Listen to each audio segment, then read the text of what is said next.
नमस्कार। आप सभी का स्वागत है शिक्षाशास्त्र में। आज हम बात करने वाले हैं आपकी कक्षा 6 में जो आपकी सामाजिक विज्ञान की किताब है उसमें चैप्टर 2 की यानी अध्याय 2 की, जिसका नाम है महासागर एवं महाद्वीप। तो चलिए शुरू करते हैं और देखते हैं क्या कुछ खास है इस अध्याय में हमारे समझने के लिए। लिखा हुआ है कि महासागर ही सब कुछ है। ये पृथ्वी के 7/10वें भाग पर व्याप्त है यानी फैला हुआ है। आप जानते हैं कि जब हम पृथ्वी को ऊपर से देखते हैं यानी हम अंतरिक्ष से खींची गई पृथ्वी की कोई तस्वीर देखेंगे तो हमें पृथ्वी जो है वो नीले रंग की दिखाई देती है। वजह एक ही है कि हर तरफ हमें जल दिखाई देता है और यही जो जल की सबसे बड़ी जो राशि है उसे हम महासागर कहते हैं। अब समझिएगा, पृथ्वी के 7/10वें भाग पर व्याप्त है यानी इसका मतलब क्या हुआ कि मान लीजिए पृथ्वी के कुल भाग अगर 10 हैं तो उसमें से जो 7 भाग आप देखेंगे वो ऐसे होंगे जिसमें क्या होंगे, पूरी तरह से महासागर। ठीक है, इसकी श्वास शुद्ध एवं स्वस्थ है।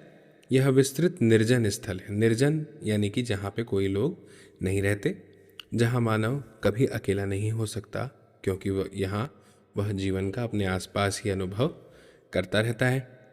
महासागर प्रकृति का विस्तृत भंडार है। जब आप प्रकृति कहते हैं तो सिर्फ जंगल या पेड़ पौधे ही प्रकृति नहीं होती। पहाड़, नदियाँ, हवा, मिट्टी, जो भी चीज़ें हमें यहाँ पर ऐसी प्राप्त हैं जो हमने नहीं बनाई, वो सब प्रकृति का, पर्यावरण का हिस्सा है। तो प्रकृति का महासागर जो है वो एक विस्तृत भंडार है। आप देखेंगे कई सारे जलीय जीव, पौधे, सब कुछ वहाँ देखने को मिलता है। दूसरे शब्दों में कहें तो संसार का जो आरंभ है वो कहाँ से हुआ है? महासागर से हुआ है। और कौन जानता है कि इसका अंत भी जो है वो इसी में ना हो। ये जो विचार मैंने अभी आपके सामने पढ़ा, ये 1870 में जो जूल्स वर्ने नाम के एक कथाकार हुए उन्होंने कहा है। बहुत ही बड़े विचारक थे ये और कहा जाता है कि इन्हें विज्ञान की दुनिया में भी महारत प्राप्त था। खैर, आप गूगल पर जाकर इंटरनेट पर उनकी तस्वीर सर्च कर सकते हैं। अब देखिए, ये चित्र दिया हुआ है, ये संभवतः अंतरिक्ष से खींचा गया पृथ्वी का एक चित्र है। यहाँ लिखा हुआ भी है, देखिए मैं पढ़ता हूँ आपके सामने। अंतरिक्ष से पृथ्वी का दृश्य है और इस दृश्य के मध्य में प्रशांत महासागर है। जो बीच का हिस्सा आप देख रहे हैं प्रशांत महासागर है। बाईं ओर अफ्रीका यानी यहाँ पर, और ऊपर की ओर भारत और एशिया वाला हिस्सा यानी इधर ऊपर की तरफ। एशिया के भाग दाईं ओर ऑस्ट्रेलिया यानी यहाँ पे दाईं ओर ऑस्ट्रेलिया की बात होगी और नीचे की ओर अंटार्कटिक को दर्शाया गया है। ये जो सफ़ेद सफ़ेद आप देख रहे हैं ना, ये बादल हैं। खैर, इसके विषय में हम विस्तार से आगे पढ़ेंगे। देखिए, अब आगे बढ़ते हैं। मुझे उम्मीद है आपने पहला अध्याय देख लिया होगा, मैंने चैनल पे अपलोड किया है। आइए अब हम अपने ग्लोब की ओर लौटते हैं और इसे धीरे धीरे घुमाते हैं। आप चंद्रमा से लिए गए पृथ्वी के चित्र को भी देख सकते हैं। आपको सबसे अधिक कौन सा रंग दिखाई देता है? निश्चित ही आपको नीला रंग दिख रहा होगा, परंतु क्या यह दर्शाता है कि आपने उत्तर का अनुमान लगा लिया होगा? जल।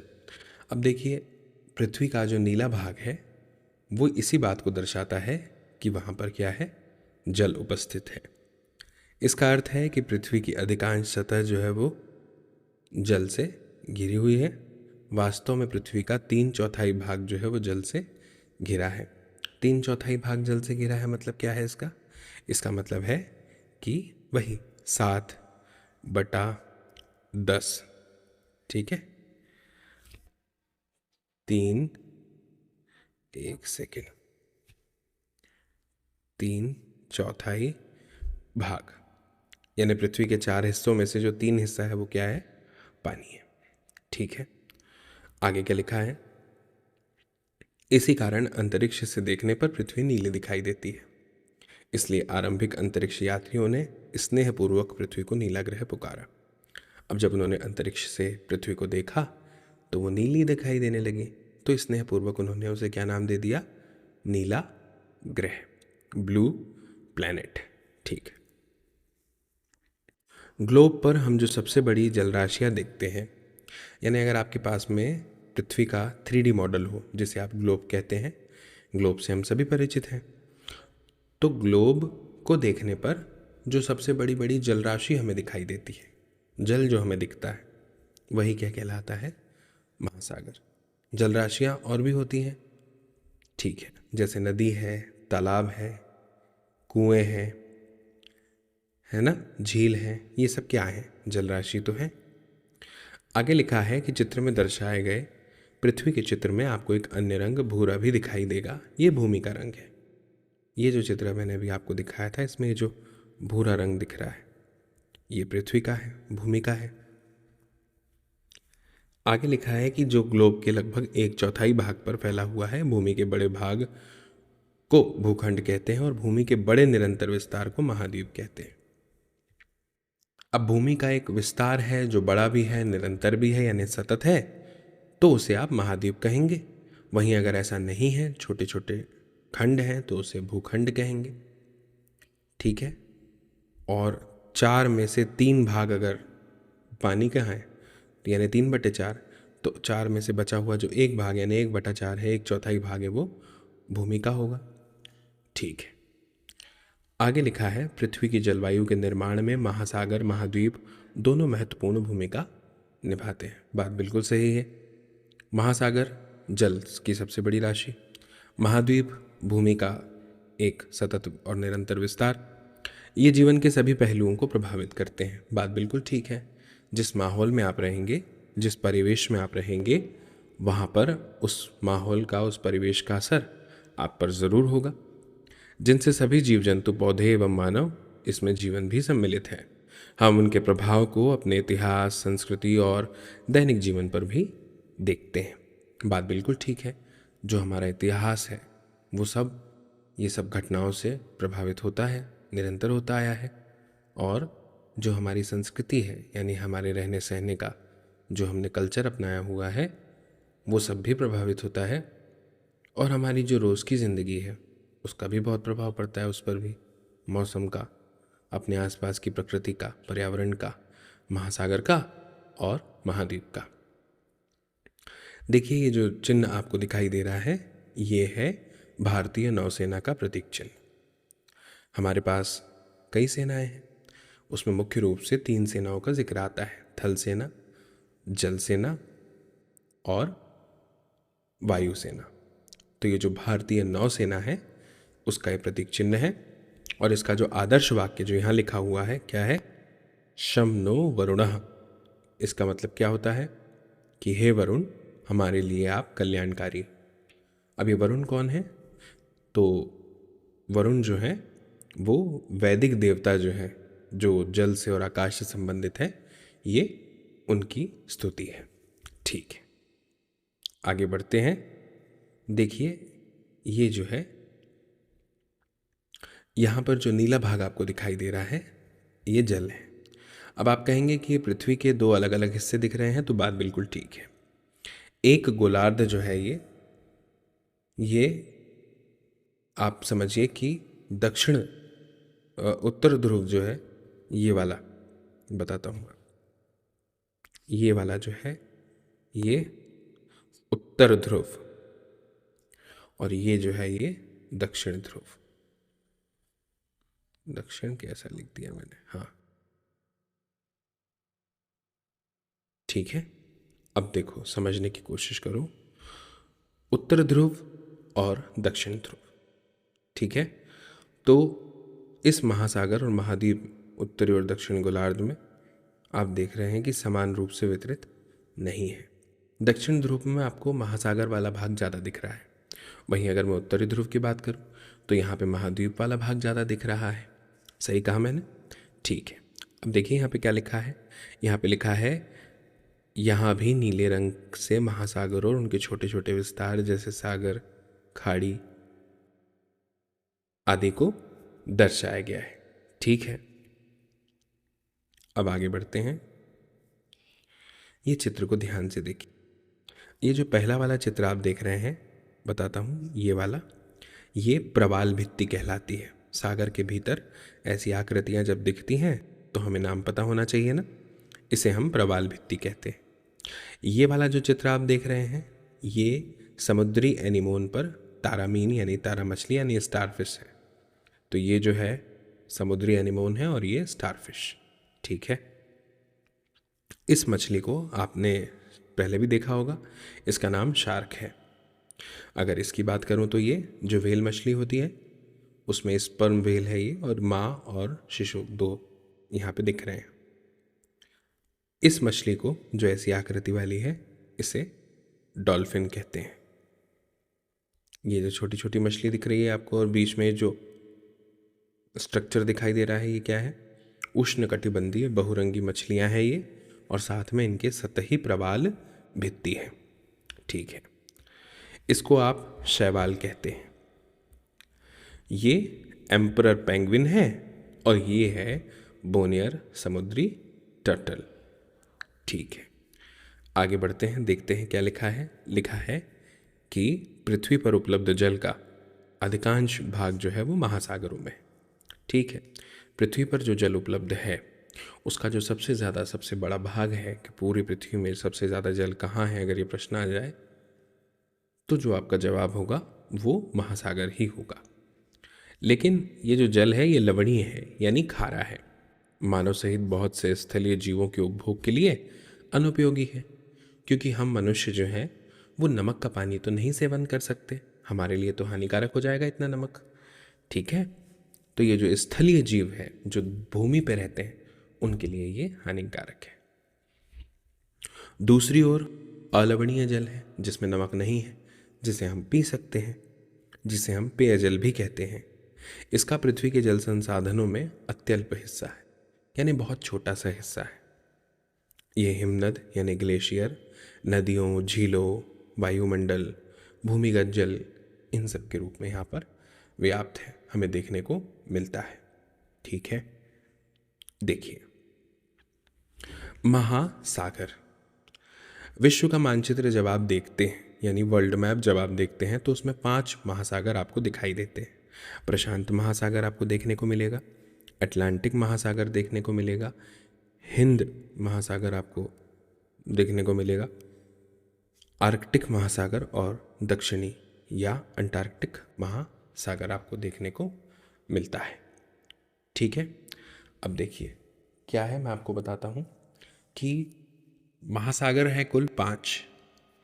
अभी हम थोड़ा सा आगे जब बढ़ेंगे तब मैं आपको ये भी बताऊंगा कि सबसे बड़ा महासागर कौन सा है और सबसे छोटा, घटते हुए क्रम में, ठीक है। मैं आपको महासागरों को दिखाऊंगा भी, तो आप निश्चिंत रहें ताकि आपको ये समझ में आए कि जो महासागर है कौन सा वाला महासागर है। हमने यहाँ पर 5 महासागरों के नाम बताए, जैसा कि मानचित्र में भी स्पष्ट हो जाएगा। वास्तव में ये अलग अलग नहीं होते। आप तो जानते हैं कि प्रकृति में किसी तरह का बंटवारा प्रकृति तो नहीं करती। महासागरों का ये सीमांकन प्रचलन से अधिक और कुछ भी नहीं है, क्योंकि प्राकृतिक जगत ऐसी किसी भी सीमाओं का पालन नहीं करता। उदाहरण के तौर पर समुद्री जल अलग अलग महासागरों में बहता रहता है, जो विविधतापूर्ण समुद्री जीवन को समृद्ध करने में सहायक है। विविधताएं आप जानते हैं बहुत महत्वपूर्ण हिस्सा है मानव जीवन का। यदि आप विविधताओं की बात ना करें, हमारी प्रकृति में इतनी सारी विविधताएं ना हो, विविधता का मतलब अलग अलग जीवों का, प्रजातियों का साथ मिलकर रहना, तो क्या हमारी ये जो प्रकृति है ये इतनी सुंदर और क्या जीवन जीने योग्य हो पाती? नहीं हो पाती। एक दूसरे के जीवन में एक दूसरे का बहुत ही गहरा जो है वो योगदान है, ठीक है। अनेक प्रकार के पौधों, जीव जंतुओं की विभिन्न प्रजातियां इन महासागरों में पाई जाती है। समुद्री वनस्पति जगत में छोटे पौधे, सभी समुद्री शैवाल, जिसे आप एल्गे और सीवीड्स कह सकते हैं, ये सभी सम्मिलित हैं। समुद्री प्राणी जगत में हजारों प्रजातियों के रंगीन मछलियाँ, डॉल्फिन, व्हेल, अनगिनत रहस्यमय गहरे समुद्री जीव इसमें शामिल हैं। सूर्य की रोशनी वाली सतह से लेकर अंधेरी गहराइयों तक समुद्र के प्रत्येक क्षेत्र में जीवन के विविध रूप पाए जाते हैं।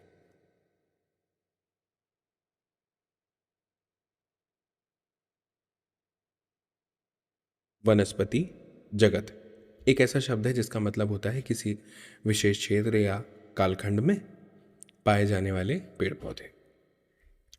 प्राणी जगत का मतलब किसी विशेष क्षेत्र या कालखंड में पाए जाने वाले जीव जंतु। तो पेड़ पौधे और जीव जंतु उसके आधार पर ये नामकरण है। आप समझते हैं, वनस्पति मतलब पेड़ पौधे, जीव जंतु मतलब प्राणी। ठीक है,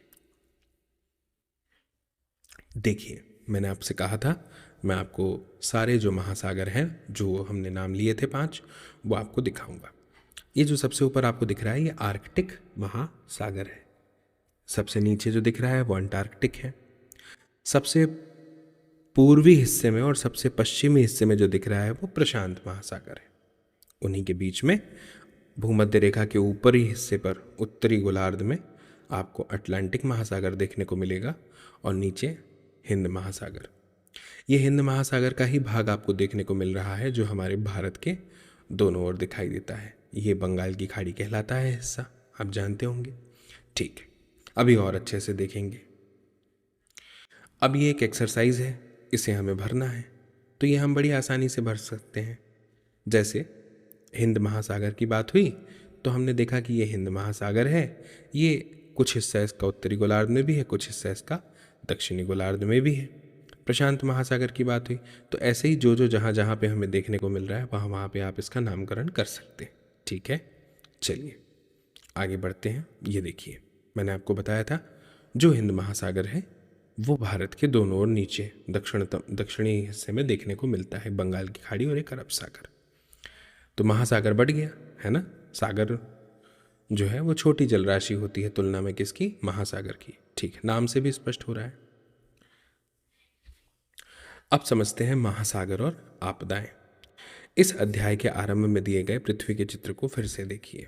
हम देख चुके थे, मैंने आपको बताया था कि पूरी पृथ्वी पे जो सफ़ेद आकृति दिखाई देती है वो क्या है, बादलों के विशाल समूह है, बादल है। बादल महाद्वीपों में क्या करते हैं, वर्षा लेकर के आते हैं, बारिश। उदाहरण के लिए भारत में हर गर्मियों में होने वाली जो मानसूनी वर्षा है वो महासागर से उत्पन्न होती है। इस वर्षा के अभाव में हमारी कृषि और पूरा जीवन अस्त व्यस्त हो जाएगा। फिर महासागर तूफानों को भी तो जन्म देते हैं। अत्यधिक वर्षा वाली विध्वंसक घटनाएं, अति प्रचंड हवाएं जैसे कि चक्रवात विश्व के तटीय क्षेत्रों में दूर दूर तक के क्या करते हैं, नुकसान पहुंचाते हैं, क्षति पहुंचाते हैं। ठीक है, एक अन्य प्राकृतिक आपदा भी है जिसको आप सुनामी कहते हैं। सुनामी की अंग्रेजी स्पेलिंग टी से शुरू होती है, संभवतः ये होनी चाहिए। ठीक है, यह विशाल और शक्तिशाली तरंगें होती हैं जो महासागर तल में तीव्र भूकंप या ज्वालामुखी के फटने के कारण आती है। सुनामी हजारों किलोमीटर तक जाकर तटीय क्षेत्रों को डुबा सकती है जिससे व्यापक स्तर पर हानि होती है। इसीलिए जो ऐसे शहर हैं कुछ हमारे भारत में, ऐसी जगह है जो समुद्र तट के किनारे होती है, उन्हें सावधान रहने के लिए कहा जाता है ना। ठीक है, अब देखिए कुछ ध्यान रखने योग्य बातें हैं जिन्हें हमें ध्यान रखना चाहिए। क्या, एक तारीख है 26 दिसंबर, सन है 2004। क्या हुआ था 26 दिसंबर 2004 को? हिंद महासागर के आसपास भारत और अन्य 13 देश प्रचंड सुनामी से प्रभावित हुए। ये सुनामी इंडोनेशिया में आए भूकंप के कारण आई थी और इस आपदा में 2 लाख से अधिक लोगों की जान चली गई। सोचिए 2 लाख कितना होता है। भारत में अंडमान और निकोबार द्वीप समूह, जो कि हम अभी देखेंगे, तो तमिलनाडु और केरल के तटीय क्षेत्र इससे भीषण रूप से प्रभावित हुए और जान माल की अत्यधिक क्षति हुई। इस प्रकार की सुनामी कभी कभी आती है किंतु ये बहुत ज़्यादा विनाशकारी होती है। हालांकि तट से टकराने से पहले इसका अनुमान लगाया जा सकता है। बहुत से देश इस प्रकार की पूर्व चेतावनी प्रणाली हेतु मिलजुल कर काम कर रहे हैं। विशेष तौर पर भारत समेत बहुत से देश हिंद महासागर सुनामी चेतावनी प्रणाली में सहयोग भी कर रहे हैं। इससे जान माल की जो रक्षा है वो करने में उपायों में सहायता मिलती है। अगर कोई मुसीबत आने वाली है और हमें पहले पता चल जाए तो हमें सावधानी के लिए समय मिल जाता है। और आप तो जानते हैं सावधानियां इलाज से बेहतर होती हैं। जिन घटनाओं के कारण जान और माल की क्षति होती है उन्हें आपदा प्रबंधन के अंतर्गत नियंत्रित किया जाता है। भारत में सभी प्रकार की आपदाओं का सामना करने के लिए राष्ट्रीय आपदा प्रबंधन प्राधिकरण है। इसके एग्जाम्पल्स जो हैं वो हम नेक्स्ट चैप्टर में पढ़ेंगे, वहाँ पे दिया हुआ है। डिजास्टर मैनेजमेंट यानी आपदा प्रबंधन। अब बात करते हैं महाद्वीप की। महासागरों पर महाद्वीपों को भी दर्शाया गया है चित्र में। कितने महाद्वीपों को हमने गिना? उत्तर इतना ज़्यादा सरल नहीं होगा क्योंकि इनकी गिनती कई प्रकार से कर सकते हैं हम। ये हमारे इंटरेस्ट पे है कि हम 4 के 7 के बीच में किसी भी संख्या की सूची बना सकते हैं। अब आप कहेंगे कि हमारे ऊपर कैसे है ये, तो चलिए इसको थोड़ा समझते हैं। उत्तरी अमेरिका और दक्षिणी अमेरिका को सामान्य रूप से 2 महाद्वीपों में ये गिने जाते हैं, परंतु यदि देखा जाए तो ये एक ही भूखंड है। इन्हें एक भी समझा जा सकता है क्योंकि भूखंड वो एक है, यानी महाद्वीप तो एक है। यूरोप और एशिया को सामान्यतः 2 महाद्वीप माना जाता है। अगर हम मानचित्र में स्पष्ट दिखाई देंगे तो देखेंगे तो दिखाई देगा कि एक ही भूखंड है। ऐतिहासिक और सांस्कृतिक कारणों से यूरोप का विकास एशिया के विकास से बहुत अलग हुआ, इसीलिए इन्हें 2 महाद्वीपों के रूप में देखा जा सकता है। हालांकि जो भूगर्भ शास्त्री हैं वो सामान्यतः इन्हें एक ही महाद्वीप मानते हैं, जिसे वो यूरेशिया कहते हैं, यानी यूरोप और एशिया का भाग। अफ्रीका और यूरेशिया को सामान्यतः 2 महाद्वीप समझा जाता है, कभी कभी एक भी समझा जाता है। अब देखिए अलग अलग प्रकार से ये जो तालिका दी हुई है इसमें महाद्वीपों को अलग अलग प्रकार से इनकी गिनती की गई। 4 महाद्वीप के तौर पे अफ्रीका, यूरेशिया, अमेरिका, अंटार्कटिका और ऑस्ट्रेलिया। 5 महाद्वीप के तौर पर देखेंगे तो अफ्रीका, अमेरिका, अंटार्कटिक, ऑस्ट्रेलिया और यूरेशिया। 6 महाद्वीप के तौर पे देखेंगे तो अफ्रीका, अंटार्कटिक, ऑस्ट्रेलिया, यूरेशिया, उत्तरी अमेरिका और दक्षिणी अमेरिका। अब आप यूरेशिया को और तोड़ दीजिए तो फिर वो यूरोप और एशिया वो अलग अलग हो जाएगा, तो कुल मिला के वो 7 महाद्वीप कहलाएंगे। ठीक है। अच्छा, एक चीज़ मैं आपको और बताऊं, ये जो 7 महाद्वीप के नाम आप देख रहे हैं जिस अक्षर से शुरू होते हैं उसी पे ख़त्म होते हैं। जैसे उदाहरण के लिए अफ्रीका, अमेरिका, यूरोप या फिर ऑस्ट्रेलिया। देखेंगे 7 जहाँ से शुरू होते हैं जिस अक्षर से उसी पे ख़त्म हो रहे हैं। खैर, ये तो मैंने ऐसे ही थोड़ी सी फन फैक्ट बता दिया आपको। अब देखिए ओलंपिक का ये जो निशान आपको दिख रहा है जिसमें 5 रिंग्स हैं, तो आपने ओलंपिक खेलों के प्रतीकों में से एक प्रत्येक ओलंपिक के 5 छल्लों को अवश्य देखा होगा। ये छल्ले विश्व भर से खिलाड़ियों के एकत्र होने का प्रतीक है। इन छल्लों को 5 बसे हुए महाद्वीपों जैसे अफ्रीका, अमेरिका, एशिया, ऑस्ट्रेलिया और यूरोप का प्रतिनिधित्व करने के लिए चुना गया था। ठीक है। अब एक आरेख को देखते हैं जो महाद्वीपों की सूची पर आधारित है। ये उनके वास्तविक आकार तो नहीं है, लेकिन एक सापेक्षिक आकार को ये ज़रूर दिखाते हैं। इसमें आप वर्गों को गिनकर बड़ी आसानी से ये जायज़ा ले सकते हैं कि कौन सा महाद्वीप सबसे बड़ा है और कौन सा सबसे छोटा है। खैर, आगे बढ़ते हैं। अब बात करते हैं द्वीप की। हमने महासागरों को जाना, महाद्वीप को समझा, अब हम द्वीप पर आते हैं। यदि आपने इस अध्याय की शुरुआत में जो 2 मानचित्र हैं उनको ध्यान से देखा, हमने बिल्कुल देखा, तो हमने क्या पाया कि महाद्वीप में संपूर्ण भूखंड सम्मिलित नहीं होता। भूमि के कुछ छोटे छोटे भाग छूट जाते हैं। चारों ओर जल से घिरा हुआ जो भूखंड है उसे द्वीप कहते हैं, क्योंकि महाद्वीप तो एक सतत विस्तार होता है, निरंतर।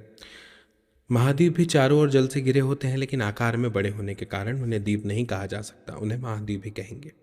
इस ग्रह पर विभिन्न आकार के लाखों द्वीप दिखाई देंगे आपको, जो महाद्वीप तो नहीं है। विश्व का सबसे बड़ा द्वीप जो है वो ग्रीनलैंड कहलाता है। उसके आकार को समझने के लिए आपको भारत के सबसे बड़े 10 राज्यों के क्षेत्रफल को जोड़ना होगा। ठीक है दोस्तों, भारत में 1300 से अधिक द्वीप हैं और इनमें मुख्य रूप से 2 द्वीप समूह हैं। एक बंगाल की खाड़ी वाला स्थित अंडमान निकोबार और एक अरब सागर में लक्षद्वीप समूह। 1981 से भारतीय अंटार्कटिक कार्यक्रमों के अंतर्गत अंटार्कटिक में अन्वेषण किया जा रहा है। अंटार्कटिक ऐसा महाद्वीप है जहाँ की जलवायु बहुत अधिक ठंडी और कठोर होती। अब समझिए कि 1983 में भारत ने अंटार्कटिक में दक्षिण गंगोत्री नामक पहला वैज्ञानिक बेस स्टेशन स्थापित किया था। बाद में 2 और बेस स्टेशन स्थापित किए गए। इस सुदूर प्रदेश में भारतीय वैज्ञानिकों के लगभग 40 दलों ने विशेष रूप से जलवायु और पर्यावरण के विकास पर शोध कार्य किए। वैज्ञानिकों के रहने के लिए यहाँ बने आवास में एक पुस्तकालय और यहाँ तक कि डाकघर भी है। अब देखिए, आगे बढ़ते हैं, देखते हैं महासागर और जीवन। बच्चों, महासागर और महाद्वीप पर्यावरण के अत्यावश्यक भाग हैं, ये तो आप समझ ही चुके हैं। भले ही हम ध्यान न दें, लेकिन ये हमारे जीवन के अधिकांश पक्षों को प्रभावित करते हैं। जैसा कि बताया गया है, महासागरों से महाद्वीपों पर वर्षा होती है और ये पृथ्वी के जलचक्र के भाग हैं, जिसे आप आगे विज्ञान में पढ़ेंगे। उदाहरण के लिए, महासागरों के बिना वर्षा नहीं होगी तो पृथ्वी मरुस्थल बन जाएगी। और यह भी ज्ञात ही है कि दुनिया भर की आधी ऑक्सीजन महासागर का वनस्पति जगत उत्पन्न करता है, इसलिए इन्हें पृथ्वी के फेफड़े कहा जाता है। जिस प्रकार महासागर जलवायु को नियंत्रित और पृथ्वी पर जीवन को बनाए रखने में महत्वपूर्ण योगदान देते हैं, महासागर अनेक प्रकार से मानव जाति को प्रभावित करते हैं। आरंभिक काल से ही एक जगह से दूसरी जगह जाने, सभी प्रकार के सामानों के व्यापार, सैनिक अभियान संचालित करने और भोजन के लिए मछली पकड़ने के लिए लोगों ने महासागरों सागरों की यात्रा की है। बच्चों, महासागरों ने पूरी दुनिया के तटीय क्षेत्रों पर रहने वाले लोगों की संस्कृति को भी पोषित किया है। जो नदियों के किनारे रहते हैं, समुद्र तटों के किनारे रहते हैं, महासागर के किनारे, तो वहाँ पे क्या होगा? जो जलीय जीवन है वही आधार बनेगा मानव जीवन के रहने के लिए, उनके जीवन निर्वाह के लिए। उन सभी संस्कृतियों की किंवदंतियों और कहानियों में समुद्र, समुद्री देवताओं देवियों, समुद्री दैत्यों, समुद्र के कोशों, महासागर के खतरों और उनके आशीर्वाद की बातें मिलती हैं। ठीक है, अब एक बात जो ध्यान रखने वाली है, क्या है? हमारे दिन प्रतिदिन के जीवन में महासागर की महत्वपूर्ण भूमिका को याद रखने के लिए संयुक्त राष्ट्र ने क्या किया? 8 जून को विश्व महासागर दिवस के रूप में घोषित किया। क्यों? क्योंकि महासागर भोजन और औषधि के प्रमुख स्रोत हैं। जीवमंडल में महत्वपूर्ण भाग के रूप में हमारे ग्रह के फेफड़े के रूप में कार्य करते हैं, क्योंकि 50% ऑक्सीजन वहीं से मिलती है। वैज्ञानिक अध्ययनों से हमें क्या पता चलता है कि मानव की बढ़ती सामुद्रिक गतिविधियों ने महासागर को प्रदूषित किया है। हम प्रतिवर्ष लाखों टन प्लास्टिक कचरा समुद्र में फेंकते हैं, जो समुद्री जीव जंतुओं का जीवन संकट में डालता है। प्रदूषण के और भी बहुत से प्रकार होते हैं। परिणाम से समुद्री पर्यावरण पर खतरा मंडरा रहा है। समुद्रों में आवश्यकता से अधिक मछली पकड़ना भी समुद्री जीवन के पतन का एक और कारण हो सकता है। हम सभी का सामूहिक दायित्व क्या है, जिम्मेदारी क्या है कि पृथ्वी और मानवता के भविष्य के लिए महासागरों को बचाने का प्रयास करें। अब देखिए, यहाँ लिखा है, आगे बढ़ने से पहले पृथ्वी की सतह पर विस्तृत जलाशय को महासागर और विशाल भूखंडों को महाद्वीप कहते हैं, और महासागर आपस में जुड़े हुए हैं। महाद्वीपों को विभिन्न प्रकार से गिना जा सकता है, किंतु सामान्य रूप से 7 महाद्वीप के रूप में गिनते हैं। दक्षिणी गोलार्ध की तुलना में उत्तरी गोलार्ध में स्थलभाग अधिक है। महासागर सभी प्रकार के समुद्री जीवन को पोषित करते हैं और विश्व जलवायु में महत्वपूर्ण भूमिका निभाते हैं। अत्यधिक मानवीय गतिविधियों के कारण इन पर गंभीर प्रभाव पड़ा है और इन्हें सामूहिक रूप से संरक्षित करने की आवश्यकता है। बच्चों, मुझे उम्मीद है कि आपको ये जानकारी ज़रूर पसंद आई होगी, अध्याय ज़रूर समझ में आया होगा। जल्दी हमारी मुलाकात होगी अगले वीडियो में, अगले अध्याय के साथ। आप तब तक ज़रूर इस वीडियो को पसंद कीजिएगा, इसकी लिंक को शेयर कीजिएगा, साझा कीजिएगा अपने दोस्तों, मित्रों, साथियों, सहपाठियों, परिजनों के साथ, ताकि वे लोग भी देख पाएँ इस वीडियो को और समझ पाएँ इस जानकारी को। हम जल्दी मिलेंगे अगले वीडियो में, तब तक के लिए आप सभी को मेरा नमस्कार।